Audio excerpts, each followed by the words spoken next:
we again, if you look at those standings, we could have taken fourth and should have taken fourth if we'd really just cleaned up our mistakes. But again, Poch's first season, and we're all impatient.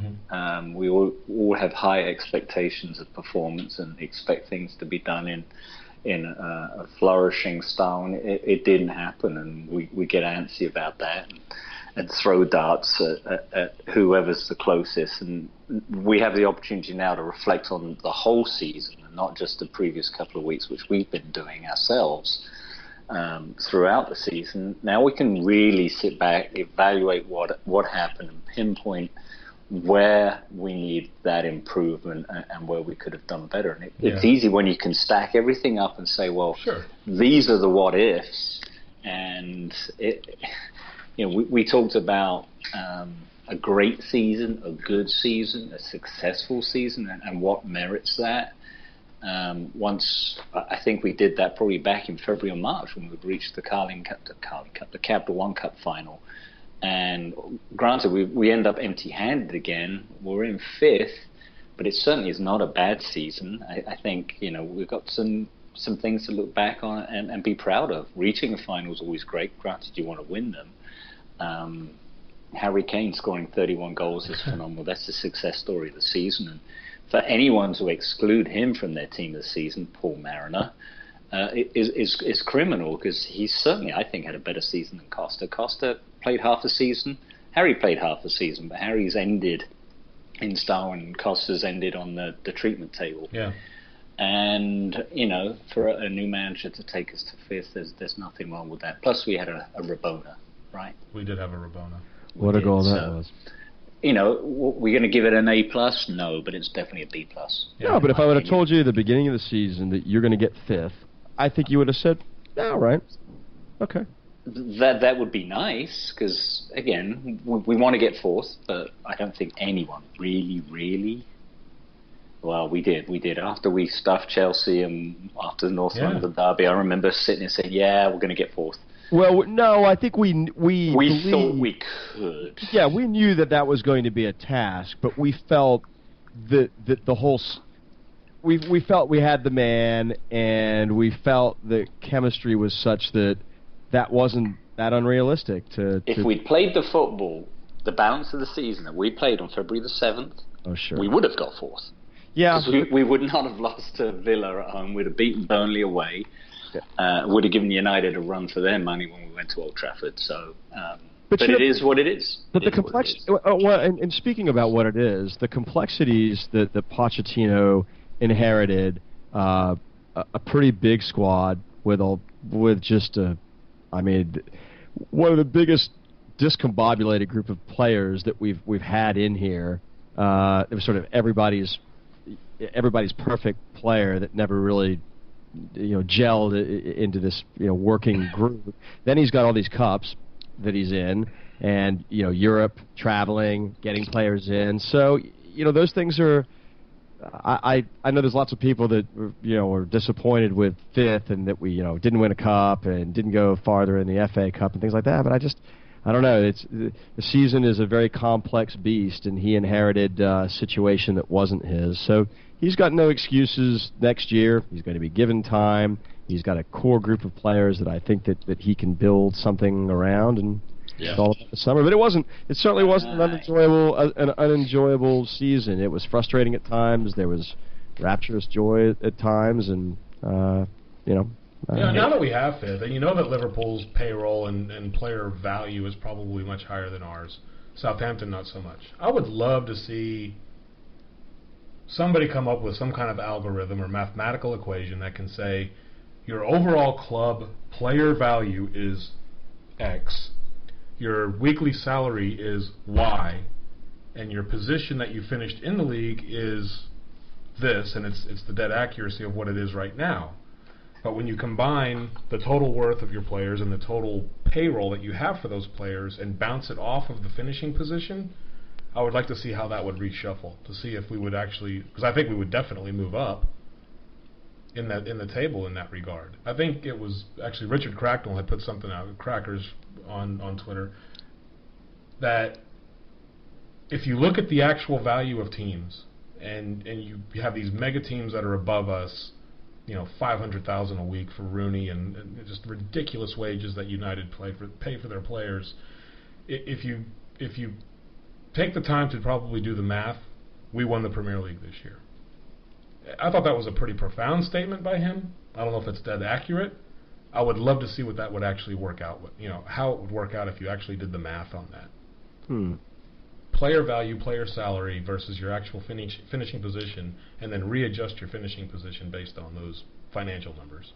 The difficulty in that, which I endured in doing all that work, is that the wage numbers, that they're just unverifiable. I mean, you can get to some players more so than others, a reasonable sense of confidence in numbers, but that they're different. In Liverpool, I'd argue that it's even more difficult because we've got this sort of £100,000 a week salary cap, wage cap, if you will, that only one player was breaching. So what, Adebayor, yeah, 100,000 is the number, and he is the only player. Unlike Liverpool, that I don't believe has a stated wage cap in place like Levy has done with us. But yeah, no, I mean, point well taken. And I just think it would be interesting to find out. No, I think it would. We got a whole summer. Would be too. End of season tour, got that coming up as of right now. What teams landed in Malaysia? Yeah, I just saw a tweet. The Spurs official tweeted, I guess they took a photo of the stadium. I believe it's accurate because I see the cockerel on the scoreboard. 80,000-seater Shamalam. That's a strange name. Shamalama Ding Dong. That was coming. Yeah, that was inevitable. So they'll be playing, I guess, Wednesday. Malaysia 11 before they jet off to play Sydney FC on the weekend, and then officially the season is over. But that means it's only about 2 months before they are back for a major game when we'll be off to see them in Denver to play the MLS All-Stars on July the 29th. And, pre-season players report back in July. We've got a U21 coming up. Do we want to briefly touch on the Harry Kane dilemma, because he's on the tour? He's then going to join up with the U21s. I'm assuming he's going to get a break and not come back to the club until late July. He may or may not be on this tour, which I'm sure a lot of people will be clamoring to see him when he comes to the States. I say tour, it's not a tour, it's just a one-off game, but clearly he is going to want to be in that game, and I'm sure a lot of people in this country will want to see him in Denver to take on the All-Stars. But and they'll want to see Yedlin and Cameron Carter-Vickers if they get the possibility too, just because they're U.S. nationals. Right. So is there a risk of burnout? Because we've mentioned this before. He's got this summer that's busy for him, having played so many games for the club this season. And he's young and he wants to play a lot of games. And he's going to want to do the same next year. He's come out and said it that he wants to score more than 31 goals next season. But then next season's off season, that's the Euros. Yep. It's Euro 16, and his goal will be to be in the full senior squad, which I have no doubt that he'll achieve that bar, injury, God forbid. But, he's going to be in there, and he's going to want to lead the line as England try to do well in the Euros in France, and we all want to see that. But then he's going to go straight into another season, and that's where I think we need that protection. We need to be able to rest him and not have him in every game, and be able to say, you know what, I'm not going to take him on this European trip. I'm not going to play him in this Capital One Cup game, so that we can keep him fresh throughout the season and he doesn't have to play 50-odd games. Yeah, it's unbelievable to me, right? The season ends Sunday, and they're, either getting ready to, they either landed or getting ready to land in Malaysia, and then they're going to play on Wednesday? Yeah. And then come back, then train, then ship off to... Well, I think they're just carrying on to Sydney from Malaysia. That makes sense to come back. Oh, that's right. Okay. Yeah, I forgot about Australia. And then come back, and then, train for a month or so, and then off to the... It's nuts. It's crazy. And then he's got England under 21s, and... Yeah, it's a lot of football, man. It is a lot. Well, do we have a later start in August to this season, or is it? No, it's earlier so that we could finish sooner to give England the preparation for the Euros. I think it's the 17th is opening weekend. It's always like the second weekend of the I don't know if they're bringing it forward because it's a late finish to this season, finishing on the 24th. So, but I think that's why we want a quality striker that is going to come in knowing that Harry is, as much as he's a preferred striker, we've got someone, if it's Ings or Austin, which we've been linked to both of those guys. They're certainly going to get the playing time, even in Poch's formation of leaving just the one striker up there. So we'll see. Yep. What else we got on the slate, Kenny? We had a party yesterday, right? Yeah, we did have a party, and with Dallas Spurs Supporters Club. Get that out.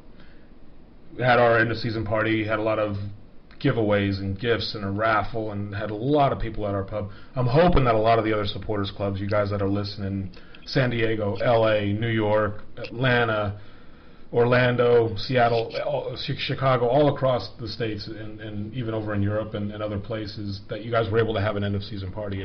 It's a really fun way to get everybody involved, have them stay after, socialize. Again, this is about supporters, and you got to find ways to be creative to, let them know how much that they are appreciated by the people who actually run the club, and in turn it gives them an opportunity to let them know how much they appreciate the time and effort that we pour in to making the club what it is. So it's a lot of fun in that regard. And I know we had some, we always do a trivia thing because Simon's such an anorak, and I was 6 ciders in or whatever it was, so I sucked yesterday. Although pop culture questions you asked, they were too easy, I think, and I couldn't get them because I was. I was thinking, come on, King, because when we did this the first time at the end of last year, I buried it. Well, you weren't there. I wasn't. Well, yeah, I wasn't there, but you gave me the test, and then I got a lot of it. Right. I thought, well, all these books he's read over the course of the season, he'll do great. We actually had a gentleman from the UK who was over, Lawrence Bamber. He'd been going to the Lane since '58. He was over on a business trip, so he came and joined us, and I paired him up with my son, and they were doing great on the answers. But we have to give a shout out to Mike Irwin, who's our closet anorak, because I think he got 33 points out of 43. He's not allowed to have a partner anymore during this. Who? Mike. Well, he had Todd. Exactly. I think it might have been Todd last time, but the pair of them did great. And, I threw a couple of hard ones in there, but I made it a lot easier than the previous quiz, and they did great. And again, it's about trying to spread that knowledge. It's certainly not about a gotcha game. I just want people to embrace the history of this club, and that was a bit of fun. Yep. We did a raffle, and obviously we're a non-profit club, but whatever we buy, and we went to the Spurs shop, we bought the new shirts for next season when we were over it, as well as some other stuff to kind of raffle off, just to generate more funds so we can help subsidize the activities that we do as a supporters club. And we were fortunate enough to raise enough funds that we could raffle that off and be more than ahead. And shout out to Drew Mayer, who won the shirt, and he was very pleased. And I want to thank Alan Sanders for donating. He donated a couple of new scarves, and the season that's just ended, that shirt, brand new in the bag with tags, for us to auction off. So that kind of goes to show the ownership and the loyalty that the supporters club's members have to do that. And I know he cleaned up at the Christmas raffle, but for him to bring in those items unsolicited, to add them to the prizes that we had, was fantastic. And it just kind of raises the bar very high for us for what we have to do for the Christmas party, which last year was a huge success. Yeah, we had a lot of fun. And I think everyone that participated yesterday, Tim Alexander cleaned up again as he did at Christmas, and everyone had fun. And when they're slapping down the dollar bills to get their raffle tickets for a chance to win, that's pretty awesome. And I made a statement on our closed members page to thank everyone for their support over the course of the season. It's our second full season as a supporters club and our official status, and we've really come leaps and bounds. We've created almost like a social club. It's not just about coming to watch the game. It's the camaraderie between the members, and we have different faces every week. We have a core lot of folks that turn up on a religious basis, which is great, but we want to encourage attendance throughout the season. We've had highs, we've had lows, from almost 100 people for the West Ham game to almost 100 people for the Capital One Cup final. And we would love to be having 50 to 60 on a regular basis. That's not always possible. People have lives and other things going on. We get it, but as we